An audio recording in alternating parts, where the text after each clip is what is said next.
De graça e paz.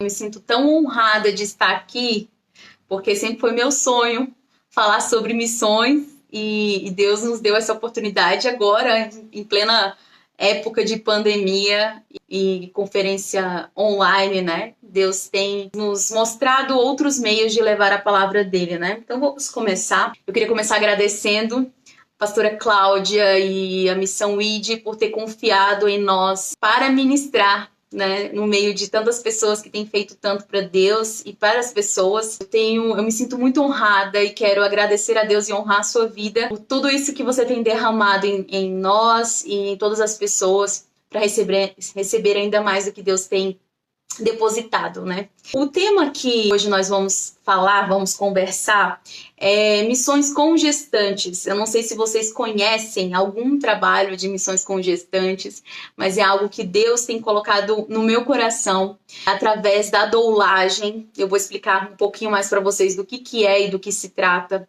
Contar um pouquinho da minha história antes de iniciar, porque eu me tornei doula. Eu sou filha de pastores. Hoje os meus pais são assembleianos, né? Eles são da Assembleia de Deus Madureira, e eu fui criada num lar cristão. Desde os 6 anos de idade, os meus pais se converteram. Meu pai se converteu, logo depois minha mãe se converteu. E o ministério do meu pai foi muito rápido, aconteceu muito rápido. Antes dos meus 10 anos, meu pai já era pastor e já tinha a igreja dele, já estava conduzindo a igreja dele. Então, eu sou filha de pastores, criada num lar cristão.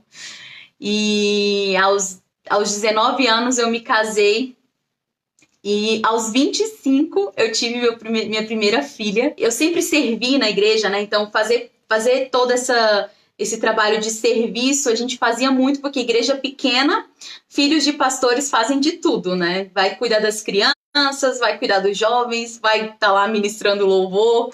Então, eu fui criada num lar que eu via meu pai servindo a Deus e as pessoas constantemente.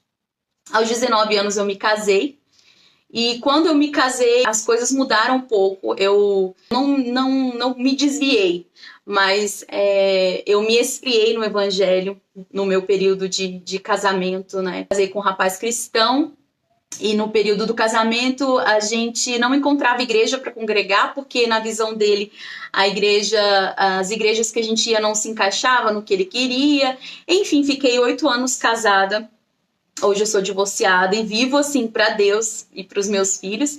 E nesse contexto de 8 anos de casamento, eu tive 2 bênçãos, que são os meus filhos. Foi através deles que surgiu o ministério com gestantes. Assim, nesse período, quando eu engravidei, primeiro eu não queria engravidar, né? Eu pensava, na minha cabeça, né, egoísta, eu pensava, não, o filho vai meio mudar demais a minha vida e eu tenho uma vida muito confortável e tudo mais, que a gente sabe que esse hoje, infelizmente, para quem não é cristão, é um pensamento comum. Ou se tem filhos por pressão social, ou escolhem não ter filhos porque um filho, segundo a sociedade, atrapalha a vida. E a gente sabe que na Bíblia, todas as vezes que se fala de filhos, se falam de bênçãos, né? Então, como cristãos, a gente entende que os filhos são bênçãos em nossas vidas. Então, eu não queria ter filhos nesse começo, mas já estava com 5 anos de casada e entendi que era o momento de engravidar, que era o momento de ter um bebê. E a partir do momento que eu me descobri grávida, tudo mudou. Tudo mudou, porque eu passei a não pensar apenas em mim, mas em ter uma perspectiva diferente para aquilo que estava sendo gerado. Então, no começo da minha gravidez, né, nossa filha foi muito sonhada, muito desejada. A gente ficou um tempo desejando ela ainda antes de engravidar. E na primeira oportunidade eu engravidei, sem tratamento nem nada, graças a Deus. Minha filha veio para realmente dar um novo norte, um novo direcionamento, né, para minha vida e para o que Deus iria fazer através do nascimento dela. Quando eu engravidei, eu tinha na minha cabeça a opinião de que não, eu não vou sofrer no parto, para que isso?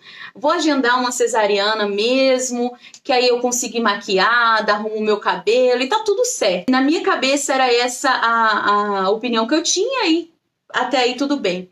À medida que eu comecei a estudar a fundo os benefícios que era ter um parto natural, tanto para a mãe quanto para o bebê. Eu comecei a me aprofundar nos estudos relacionados à gestação, a todas as conexões neurais do bebê ali ainda dentro do ventre, do desenvolvimento dele, como o parto natural poderia me trazer novas perspectivas a respeito do meu corpo, de entender o meu corpo, de entender o processo, o design original de Deus para o nascimento. Então, nesse meio, eu descobri a tal da doula. E eu comecei a pesquisar, eu falei, nossa, contratar uma doula é realmente uma boa oportunidade para poder conseguir ter meu parto natural. E eu compartilhei com o pai dos meus filhos sobre isso. Ele, mas doula, o que é doula? É uma bruxa? Tipo, foi a pergunta dele, assim, o que é uma doula? E uma doula, hoje, né, socialmente, o termo doula veio do grego, original no grego, que significa escravo. Para o contexto do nascimento, trouxe a perspectiva de que a doula é uma mulher que serve, né? Porque o escravo é aquele que serve. Então, a doula é uma mulher que serve outras mulheres durante o processo da gestação, do parto e do pós-parto. E se a gente fizer uma perspectiva, apenas a gente só oficializou o termo de uma geração de pessoas que acompanhavam outras mulheres. Por exemplo, se a gente pensar na questão dos nossos avós, bisavós, nossos avós tinham os filhos em casa e era acompanhado de outras pessoas, seja parteira, seja uma amiga que estava ali para dar o apoio, para fazer a comida, para deixar que ela tivesse focada no trabalho de parto, para trazer uma água. Então, assim, naquele contexto, a doula já existia, só que indiretamente. Então, ela veio no contexto, com o boom da humanização do parto, ela passou a ser mais conhecida, que foi mais ou menos 7 anos atrás, que foi a época que a minha filha nasceu. Ela ficou conhecida como uma profissão mesmo. Então, é uma mulher que trabalha, que informa a gestante durante todo o processo, né, da gestação, de todos os aspectos, tanto hormonais, quanto físicos, quanto fisiológicos do nascimento e da gestação em si. E foi quando eu contratei minha doula. Durante esse estudo, eu descobri que eu queria ter um parto domiciliar. Então, para resumir a história, para vocês não ficarem apenas no meu contexto, assim, só dando uma pincelada. Eu tive partos domiciliares e no parto da minha filha eu tive uma experiência sobrenatural com Deus durante o trabalho de parto. Em um momento que eu achei que eu não daria conta de trazer ela a esse mundo, porque um parto domiciliar ele não tem intervenção, então ele é totalmente natural. E um momento que eu achei que eu não fosse dar conta, eu fiz uma playlist com louvores para ficar rodando enquanto eu passava pelo processo de dor. E em um determinado momento eu me fechei no quarto. E começou a passar um louvor da banda Hillsong. E toda vez quando eu ouço esse louvor, ele mexe com o meu coração, porque era exatamente aquilo que eu estava fazendo. Eu estava adorando a Deus com o meu corpo, trazendo um novo ser, um bebê com um propósito, um chamado e um destino para esse mundo. Então, o parto, naquele momento, era o meu momento de adoração a Deus. E eu me fechei e conversei com Deus. Fiquei sozinha no quarto, falei, Deus, eu não vou conseguir ir sozinha, eu preciso da tua presença. Apesar de estar afastada da igreja, eu ainda tinha conexão com Deus naquele momento. E eu me vi cheia da presença de Deus e eu comecei a louvar um louvor do Hillsong, que eu vou dar uma palha para vocês, que é aquele bem assim. I worship you, my God. I worship you, my God. I love you. Oh, I love you. Então esse era o meu momento de adoração a Deus, em meio à dor, em meio a todo aquele processo de transição que eu estava passando para trazer minha filha para esse mundo. E eu experimentei da presença de Deus e de fato eu entendi aquele versículo de Paulo, né, quando ele fala que o poder de Deus ele se aperfeiçoa na nossa fraqueza. Então eu vi que o poder de Deus se aperfeiçoou ali naquele momento de fragilidade e eu consegui trazer minha filha num ambiente respeitoso, um ambiente onde todo mundo estava ali atento ao que eu queria, onde eu pude escolher onde eu queria ter ela, onde eu pude me movimentar, e a partir dali foi um marco na minha vida. Ali nasceu um ministério. Eu digo que não nasceu apenas uma mãe, nasceu um ministério ali. Então a doula, e depois eu por ter sido transformada, eu decidi que eu precisaria viver esse momento com outras mulheres e ajudar outras mulheres a terem uma experiência de nascimento diferente, porque por muito tempo se perpetuou de que o parto é sofrido. O parto precisa ser sofrido porque a gente carregava a maldição de Eva, né?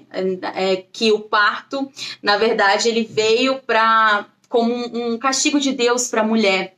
E se a gente olha o livro de Gênesis, a gente vê que Deus castigou não apenas a mulher, castigou o homem também, porque do suor do trabalho dele ele teria que viver. E só que Jesus veio, e depois da vinda de Jesus, ele levou sobre si todas as nossas maldições.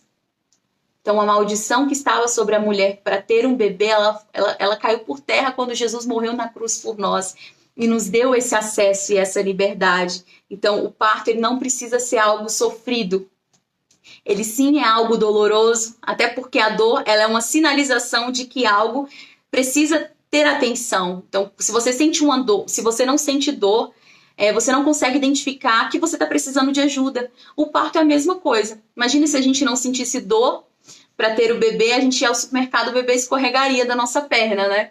Mas Deus é sábio até nisso. Então, o parto, eu entendi que o parto ele não precisava ser sofrido. Ele sim era doloroso, mas não precisava ser sofrido. E aí, depois de praticamente 5 anos, Deus me deu uma nova perspectiva a respeito da doulagem como missão. Mas por que como missão? Porque a gente não consegue mudar uma cultura sem mudar os pais. A gente pode sim conseguir, nas escolas dominical, nos lugares, fazer um bom trabalho com as crianças, nós conseguimos. Só que a gente não consegue mudar o ambiente da criança. Então ela vai, aprende dentro da igreja, mas o ambiente dela acaba permanecendo o mesmo, muitas vezes, quando não tem um contexto de igreja, um contexto cristão. A gente não consegue mudar uma cultura sem mudar antes a perspectiva dos pais em relação aos nascimentos, em relação ao propósito deles de ter um bebê e de criar um filho para esse mundo. Então eu comecei a pensar, durante essa jornada de reflexão, eu comecei a conversar com Deus e questionar muito Deus por que as doulas, na maioria das doulas, elas eram esotéricas. Por que as mulheres que participavam dos nascimentos, elas consagravam e elas tinham um ritual de consagração à deusa mãe, ao sagrado feminino? Por que um design que Deus desenhou estava sendo roubado? Por que muitos bebês ali nos nascimentos, eles eram consagrados, inclusive, né? Porque naquele momento as mulheres pegam a placenta, algumas doulas, né? Elas pegam a placenta, as mulheres fazem um ritual ali de passagem. E eu ficava me questionando, meu Deus, por que não tem doulas cristãs? Por que no momento do nascimento não tem pessoas para estarem ali orientando os pais a consagrarem seus filhos, a intercederem pelo parto? Por que muitas mulheres estão sendo roubadas do direito delas de viverem um nascimento respeitoso com seus filhos? Por que muitas mulheres estão sendo roubadas do direito de ver e de ter aquela primeira conexão com seu filho assim que ele nasce? E eu comecei a questionar. E foi quando surgiu o livro da pastora Cláudia na minha vida. E foi quando eu encontrei, nesse mundo eu encontrei, conversando com uma doula de Curitiba, por acaso, porque Deus estava fazendo isso queimar no meu coração, de ter um projeto com gestantes, na perspectiva cristã. Foi quando surgiu, ela me indicou o livro da pastora Cláudia. Eu li e falei, meu Deus do céu, outra pessoa está pensando isso, e pensou isso muitos anos atrás, como assim? O Espírito Santo testifica, né? E à medida que eu fui lendo o livro dela, eu falei, Deus, é isso, eu preciso implementar isso na minha jornada como doula. Uma abordagem diferente para os nascimentos, na perspectiva cristã. Eu fiz uma escola de missões 2 anos atrás, que foi um marco mesmo nessa transição, eu acabei esquecendo de mencionar. Eu fiz a escola do Íris Global, que eu acabei me conectando com muitos missionários, né? Eu fiz a escola do Íris lá no Rio de Janeiro, fiquei 1 mês, e a escola da Heidi Baker, não sei se vocês conhecem. E foi um marco na minha vida, porque eu entendia que eu tinha um chamado para gestantes, mas eu lutava para viver esse chamado. Eu fiquei 4 anos lutando para não avançar nesse chamado. E aí na escola de missões, Deus trouxe um evangelista americano, e ele falou, ele profetizou sobre a minha vida, e ele falou que ao meu redor ele via muitas crianças, e que aquele era o meu chamado. E eu fiquei pensando, né? Eu fiquei, gente, eu nunca fui de ministério infantil. Então, assim, eu ajudava os meus pais no ministério infantil da igreja, mas nunca foi, assim, a minha... Porque eu vejo minhas amigas, elas são tudo... Quem trabalha no ministério infantil é completamente apaixonado pelo que faz, né? E eu não tinha essa questão. Eu sempre fui do louvor, eu sempre gostei do louvor, então eu não tinha isso. Eu falei, como é que ele tá vendo crianças? E Deus me trouxe a memória, né? Que a partir do momento que você ministra pais, você ministra bebês que já são crianças ali dentro do ventre. É como a pastora Cláudia fala muito no livro dela, que o ministério infantil começa no ventre. Então era aquilo que Deus estava me trazendo a perspectiva, né? E aí eu comecei, só voltando, e aí eu comecei, mas por que doula? Será que Deus realmente quer que a gente avance nesse ministério? E aí eu estava em casa no meu momento devocional, em oração, e Deus me trouxe uma mensagem que é exatamente a que eu vou começar a ministrar para vocês aqui. Eu nem sei como é que tá o horário, mas Deus falou muito forte ao meu coração, leia Filipenses. E eu falei, gente, mas o que tem Filipenses? Porque eu já li Filipenses. Por que será que Deus está querendo que eu leia Filipenses novamente? E aí eu peguei e abri Filipenses. Filipenses, versículo 1, que fala o seguinte. Paulo e Timóteo, servos de Jesus Cristo, a todos os santos em Cristo Jesus que estão em Filipos, com os bispos e diáconos. Então, assim, a carta aos Filipenses, ela começa com a saudação de Paulo. E quando eu li, porque eu uso aqui, eu gosto dessa versão da Bíblia, ela traz o original, né, das palavras. E eu vi servo destacado. Eu falei, deixa eu olhar o que significa servo. E servo significa doulo. Ou seja, essa era, aqui na Bíblia tá dizendo servo. Quando fala de servo, tá falando de doulo. E ali Deus me mostrou que a perspectiva dele para doulagem, que é o chamado missionário. Porque Paulo e Timóteo, eles eram missionários, né? Eles estavam ali pegando o evangelho. E quando a gente pega o termo de doula ser a mulher que serve, então a Nathalie é missionária de gestantes, então a Nathalie serve mulheres durante o processo de gestação e parto. Então a gente prepara as mulheres e os casais a entenderem o propósito de Deus na vida deles como potencializadores dos chamados de seus filhos. E ainda nessa mesma semana, Deus me deu um sonho. Nesse sonho, uma pessoa me perguntava, Nathalie, o que é a maternidade para você? E na hora eu respondi, a maternidade é um presente de Deus, um chamado de Deus a potencializar os talentos dos nossos filhos. E é isso que eu acredito em relação à paternidade e à maternidade. É nesse contexto que eu preparo os casais para entenderem que desde o ventre, o bebê deles já tem um chamado e um destino. Que sempre quando Deus queria mudar uma situação, sempre quando Deus queria mudar uma história, ele mandava um bebê. Né? Foi assim com Samuel, foi assim com tantas e tantas histórias que a gente viu. E lá em Juízes 13 tem um exemplo clássico do que é a base que eu uso para direcionar os pais. Quando Manoá perguntou para Deus, quando Sansão ainda nem estava no ventre da mãe dele, porque se a gente abrir aqui, ó, vamos abrir lá em Juízes 13.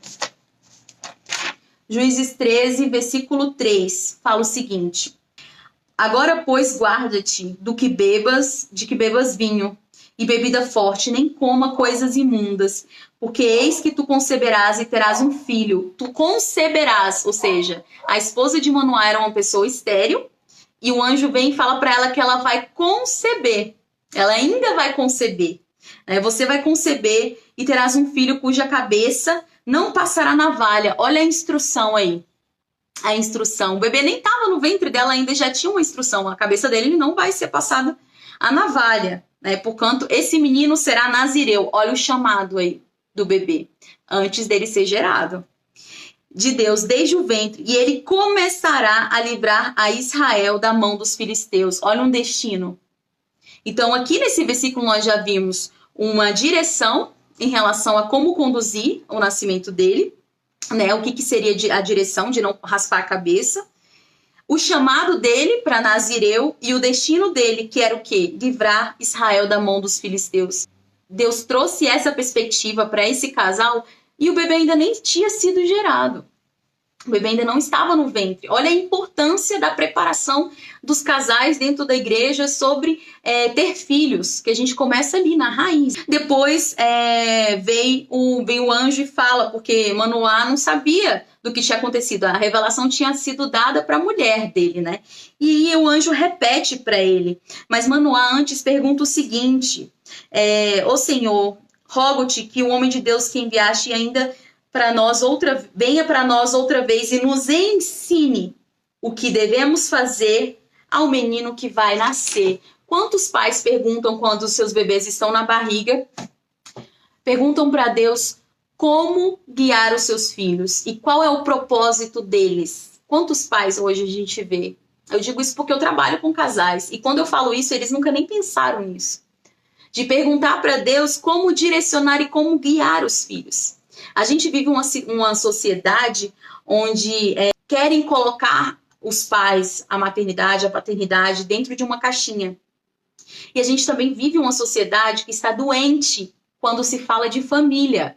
Não falo apenas no sentido do divórcio, mas falo no sentido mais amplo de ideologia de gênero, de criar filhos feministas, ou seja, filhos que, ao invés de ser como Cristo é com a mulher, ele se torna uma outra mulher, porque não entende o papel e a paternidade ali. Então, quando os pais eles se fecham para não ouvir a voz de Deus, acontecem distorções na criação dos filhos. Então, por mais que Sansão teve o desfecho que ele teve, e depois no livro de Juízes tem outras questões que a gente consegue identificar, como, por exemplo, a falta de comunicação entre Sansão e os pais, tudo isso acabou direcionando o ministério dele para um outro viés.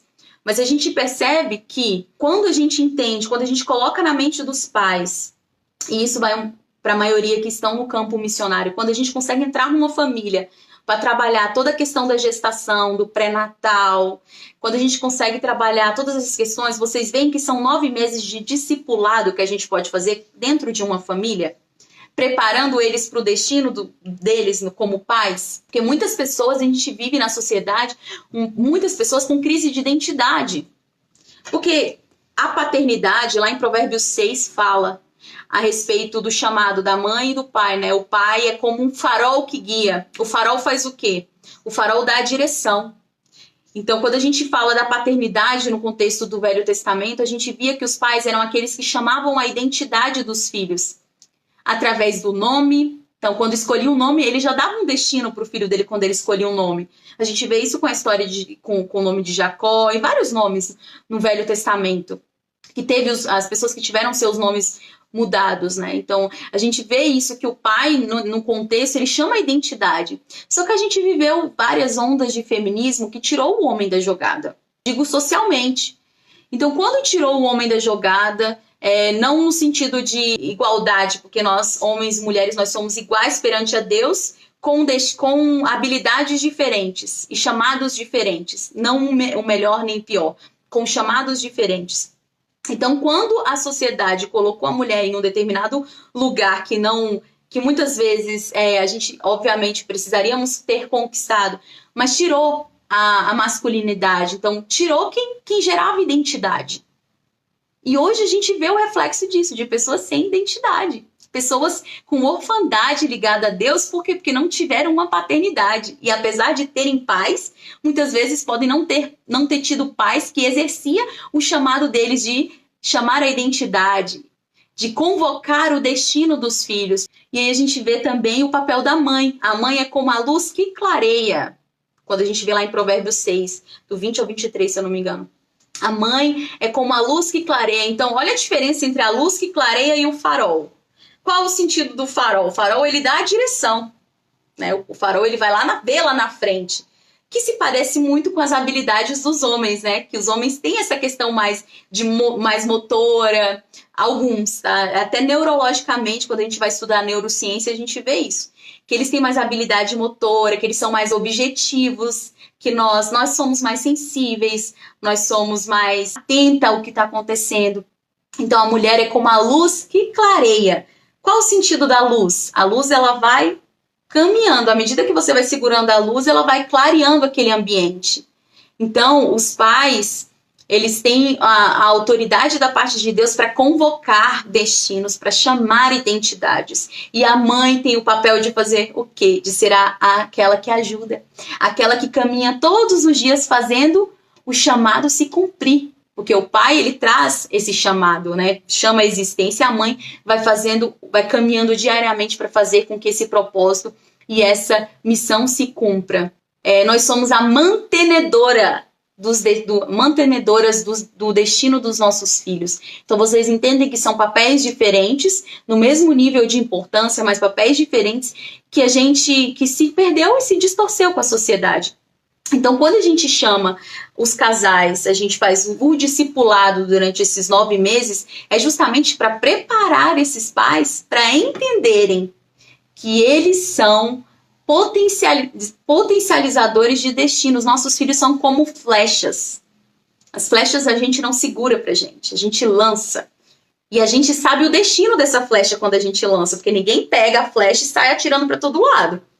Quando a gente atira, a gente quer acertar o quê? O alvo. Então, a criação dos nossos filhos, ela passa a ser completamente diferente quando a gente entende em Deus, que foi Deus que criou os nossos filhos. Então, quem tem o manual a respeito dos nossos filhos é quem? É quem criou eles. Então, por que a gente muitas vezes não aciona quem criou para entender qual o propósito e o chamado? Por que a gente tem que preparar pais? Porque hoje a gente já vive uma sociedade doente com relação à identidade, com relação a destino, com relação a tantas distorções. Se a gente não prepara a base, que são os pais, essas crianças no futuro que serão adultos, eles também não vão conseguir lidar com essa sociedade. Então, quando a gente tem como missionários o papel e o dever de preparar esses casais para viverem o chamado e o destino deles como pais, como potencializadores e direcionar o destino dos filhos deles também. Porque a gente se perde muito com tantos inputs de informação, né? De maternidade, tem que fazer isso, tem que fazer aquilo, tem que fazer aquilo outro. Enfim, e a gente se perde na essência, que a gente está aqui simplesmente para cumprir o que Deus nos chamou para cumprir. Quando a gente vai encontrar com Deus lá no céu, ele vai perguntar, eu te dei a parábola dos talentos, eu te dei talentos, o que você fez com esses talentos? Você vai devolver eles multiplicados ou você colocou dentro do bolso e manteve ele com você? É isso que Deus quer de nós aqui nessa terra, que a gente cumpra todos os propósitos que ele nos criou para cumprir aqui. E é isso que a gente tem que trabalhar com os pais. Então, ainda falando no contexto de Filipenses, que foi a ministra para mim, um primeiro ponto que ele fala é que Paulo ele escreveu para Filipos dentro de um contexto de prisão. Hoje nós vivemos um mundo que tem pervertido a mente das crianças.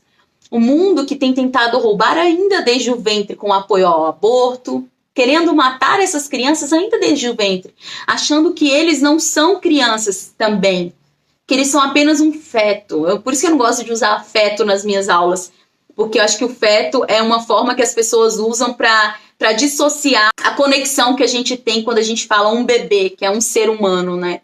Então, a gente vive uma prisão também, as pessoas vivem aprisionadas, tá? As pessoas hoje, elas vivem aprisionadas pelas redes sociais, por tudo que a mídia vem colocando na mente delas e vem tratando isso como algo normal. Então, como Paulo e Filipe, servos de Cristo, Paulo estava na prisão, nós hoje também vivemos essa prisão, né? A questão do nível elevado de cesarianas, sendo que socialmente, né, no mundo, cesariana deveria, né, pelo padrão da OMS, deveria ser em 10 a 15% de toda a população.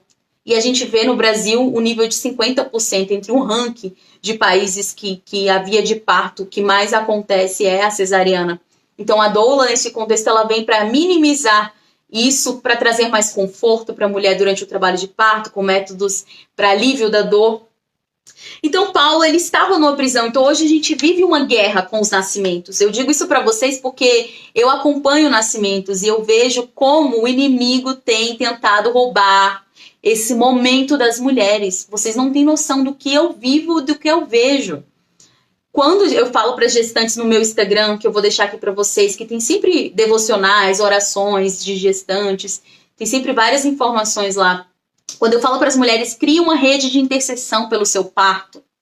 Ninguém nunca nem pensou nisso. Mas, gente, a nossa guerra não é contra carne, não é contra os médicos, não é contra apenas os hospitais, mas contra toda uma potestade que não quer que bebês com propósitos nasçam. O que Faraó queria quando Moisés estava para nascer? Exterminar. Quando Jesus veio, qual foi a decisão lá do chefe da época? Foi realmente exterminar. Então vocês acham que hoje, na sociedade que a gente vive, as pessoas não, o inimigo não está batalhando para fazer realmente roubar isso? Roubar essas crianças com propósitos através do aborto, através de mães que muitas vezes ficam tão fragilizadas e são tão humilhadas no momento dos nascimentos que elas acabam tendo problema para se conectar com o bebê. Isso acontece, gente.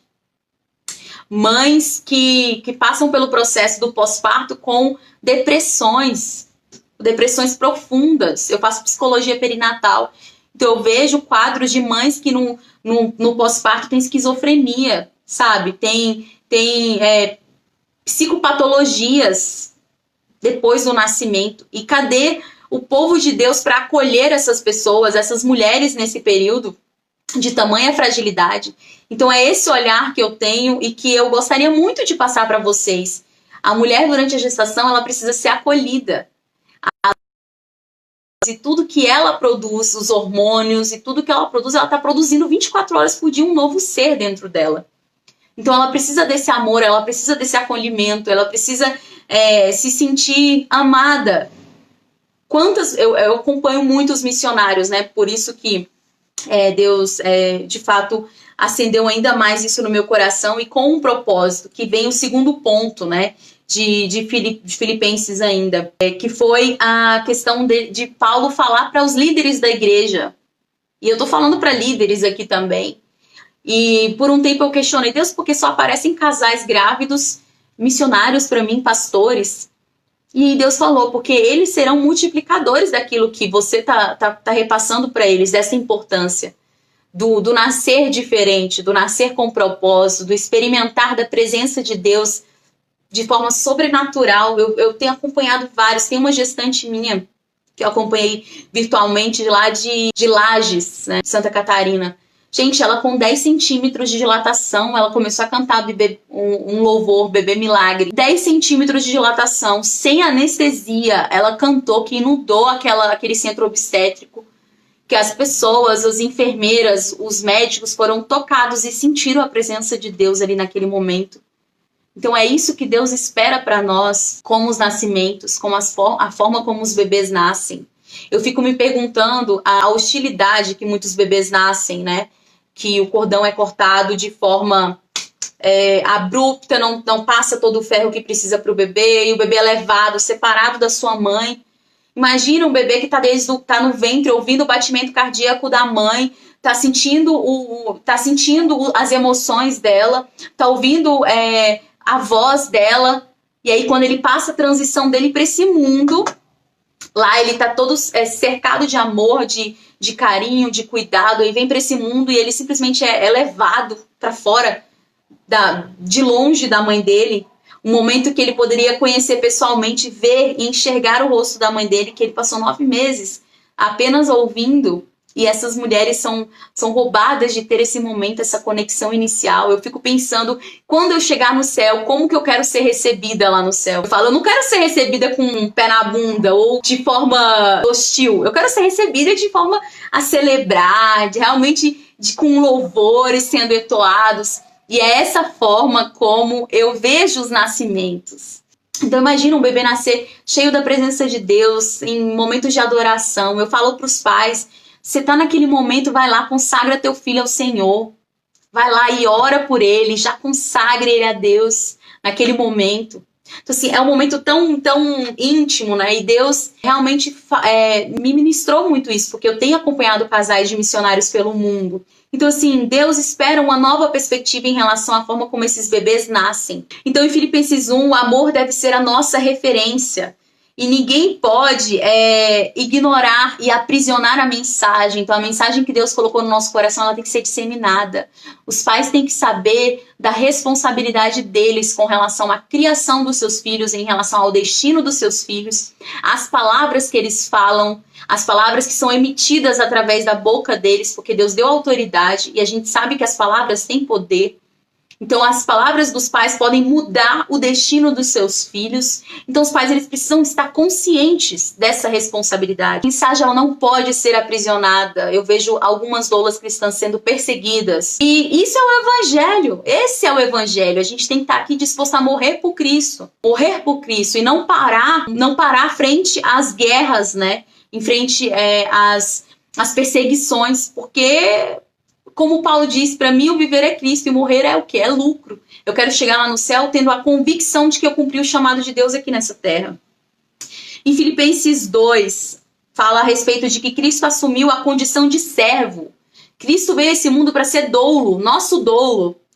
Ou seja, ele veio aqui para nos servir, o nosso Criador, que poderia fazer qualquer coisa. O nosso Criador simplesmente poderia aparecer aqui no mundo. Ele escolheu que forma para vir ao mundo? Através de um ventre, através de uma mulher, através de uma gestação. Jesus é a nossa referência, ele tem que ser a nossa referência, né? Em Filipenses 3 fala, conheça Cristo pessoalmente, não podemos derramar o que não temos. Por que eu falo tanto para as mulheres, tanto para as mães no campo, quanto para as gestantes? Como que você vai descobrir o chamado do teu filho se você não passa tempo com quem criou ele? Como que vai ser mais... As mulheres, quando estão em gestação, elas já passam por várias alterações hormonais, naturais, né, hormonais. E como que você passa por toda essa transição sem se apegar àquele que nos enviou? Aquele que está do nosso lado. Então, construir uma vida devocional faz toda a diferença quando... passam por situações e problemas durante a gestação, para lidar com o parto. Eu falo para as minhas gestantes, eu falo, pega os versículos que você, durante toda a gestação, você fez devocionais, anote esses versículos, coloque na parede, declare aquelas palavras, seja forte e corajosa, não tema, nem se assuste, porque eu, Senhor, teu Deus, estou contigo, por onde você andar. Então, essas mensagens, que são as palavras que estão na Bíblia, elas geram vida, tá? Elas geram vida. Eu vou mostrar a minha Bíblia, gente, essa palavra-chave aqui, ó, que ela é a tradução tanto do original do grego e do hebraico, tá? Então, é isso que Deus espera de nós, né? Em Filipenses 3 fala a respeito disso. A gente não consegue derramar aquilo que a gente não tem, não adianta. Se a gente não tem uma vida devocional, Deus não vai conseguir falar com a gente. A gente pode ficar buscando profecia em todo canto, mas se a gente não tem conexão com Deus, ele não vai derramar aquilo que ele espera de nós, para que a gente tenha o nosso destino, para que a gente tenha o nosso chamado, para que a gente entenda o que Deus quer dessa gestação, do que Deus quer da chegada do bebê e como o bebê vai nascer. Inclusive um nome tem um chamado, e o nome de um bebê gera uma identidade em um bebê. Então, muitas vezes a gente não pede a direção de Deus em relação ao destino dos nossos filhos e colocamos qualquer nome, apenas um nome que está na moda. Quando eu falei isso no meu post no Instagram, que eu criei um post falando sobre o nome e o chamado e o destino profético que ele gera, eu fui investigar o meu nome. Meus pais nem eram cristãos quando eles me tiveram, e o meu nome Nathalie vem de Natal, que vem de nascimento. E olha com o que eu trabalho. Com nascimentos. Então Deus já tinha o meu destino ainda quando eu estava na barriga da minha mãe, quando ela escolheu o meu nome. Então o nome do bebê é extremamente importante. Poucas pessoas participam, né, Deus dessa escolha. Filipenses 3 fala sobre conhecer a Deus pessoalmente. Filipenses 4, para encerrar, fala que a gente precisa orar em todo momento sobre todas as coisas. E que a gente seja contente em qualquer situação. Poucas pessoas oram realmente sobre o destino dos filhos. A maioria dos meus posts, eu fico acompanhando os meus posts e eu vejo que os posts que mais têm like são os posts que eu escrevo orações, né? Eu gosto de escrever orações, estou até escrevendo um livro sobre isso.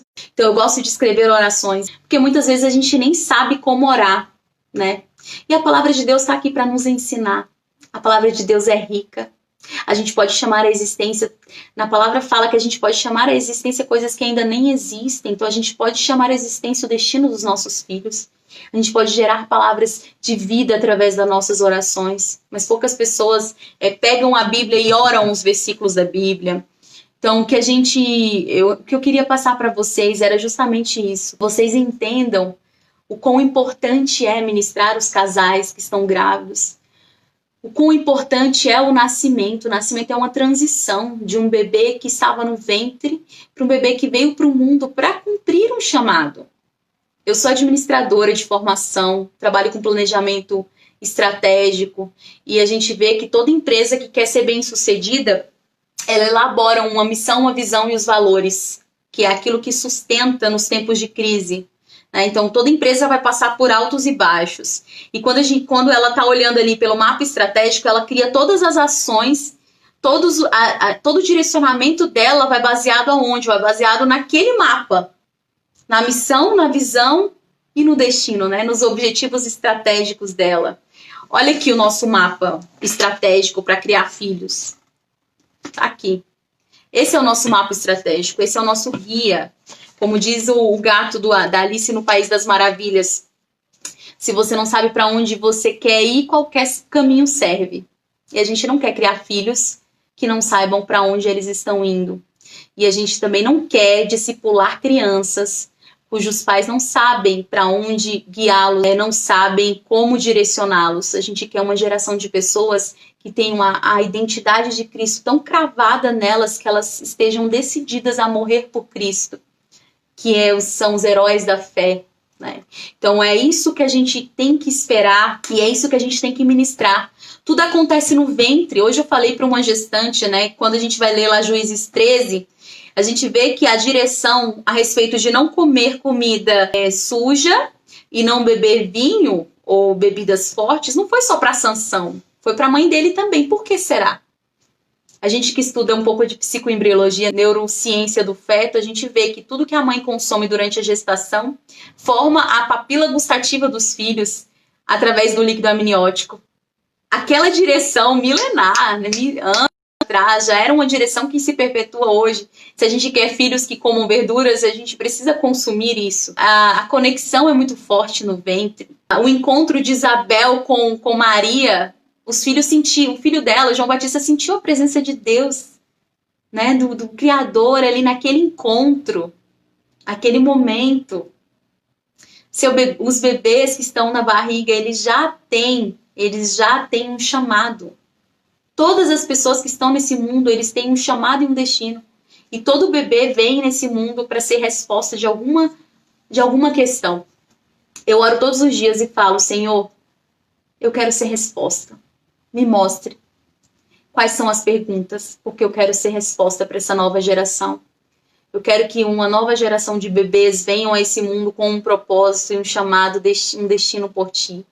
Eu quero que o Senhor prepare pais para que vivam os seus chamados, mas que não sejam corrompidos pelo que o mundo ensina de como criar filhos. Mas pais que estejam tão cheios da tua unção, tão cheios da tua presença e que declarem palavras de vida para os filhos, para que os filhos caminhem no profético, para que os filhos ainda pequenos consigam orar por pessoas doentes e elas serem curadas. E o que eu tô falando para vocês, eu vivo na minha casa. Porque eu já tenho quase 5 anos de divórcio, como eu falei pra vocês. E a partir do momento que eu me divorciei, eu falei pra Deus, Deus, o Senhor é o meu marido agora. O Senhor é o pai dos meus filhos. Apesar dos meus filhos terem um pai muito presente.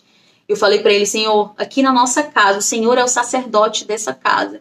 E eu não aceito que meus filhos não recebam tudo aquilo que o Senhor destinou pra eles receberem aqui nessa casa. E todos os dias eu colho milagres na minha vida, na vida dos meus filhos. De milagres de ações específicas, de palavras específicas que meus filhos falam sobre as pessoas. Da minha filha parar e perguntar, mamãe, ele tá com a perna engessada, eu posso ir lá orar por ele?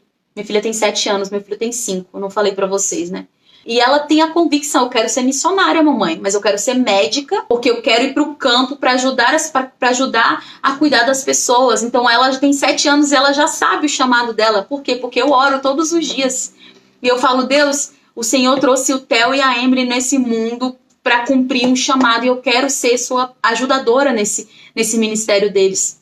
Então traz a mim, revela a mim qual é o chamado deles para que eu possa direcioná-los. Então a minha filha já sonhou, por exemplo, dela no futuro, no campo missionário cuidando de crianças. Então ela acordou falando para mim, mamãe, eu sonhei que eu tava assim, assim, assim, e veio me contando. E eu tenho um caderninho profético deles, né? Então eu anoto tudo que eles falam, os sonhos que eles têm. Então ali naquele momento eu já consigo discernir bem qual é o chamado, mais ou menos, de cada um dos meus filhos. Minha filha é intercessora. Então, pela oração deles, eu consigo diferenciar a percepção de cada um. A gente tem uma vida devocional. O devocional, inclusive o devocional missionário da pastora Cláudia, é incrível e eles amam orar pelas nações. E é o que eu vivo aqui, é o que eu desejo para todos os pais, para todas as mães que estão aí, é que realmente entendam e direcionem seus filhos de forma assertiva. A gente não lança flecha sem saber a direção. Tá? A gente não lança flecha sem saber a direção. E vocês tem um livro que chama assim, A Mão que Balança o Berço Rege o Mundo. Ou seja, você mãe, você pai que está assistindo, vocês têm da parte de Deus a autoridade de transformar toda uma cultura, de toda uma geração. E não é um trabalho fácil, nem um trabalho rápido. É todos os dias, caminhando um pouquinho, que a gente vai ver os frutos de tudo isso lá no futuro. Então esse é o meu trabalho, essa é a minha missão, esse é o meu chamado. É um prazer estar aqui com vocês e falar com vocês um pouquinho sobre isso. Espero que, de fato, Deus tenha falado ao coração de vocês dessa importância. 9 meses é um tempo maravilhoso para discipular uma família, para entrar em uma família, seja com termos técnicos, para preparar para um parto, seja inserindo a palavra de Deus, né, nesse contexto e fazendo com que eles entendam o propósito deles nessa terra. Vou deixar o meu Instagram aqui na descrição do vídeo. Dissemine esse conhecimento, façam com que essas mães se sintam acolhidas nesse momento tão importante da vida delas. E se você está vendo uma mãe no pós-parto, acolha, tá? Acolha, é extremamente importante isso. Um beijo, tchau, até a próxima. Que Deus abençoe.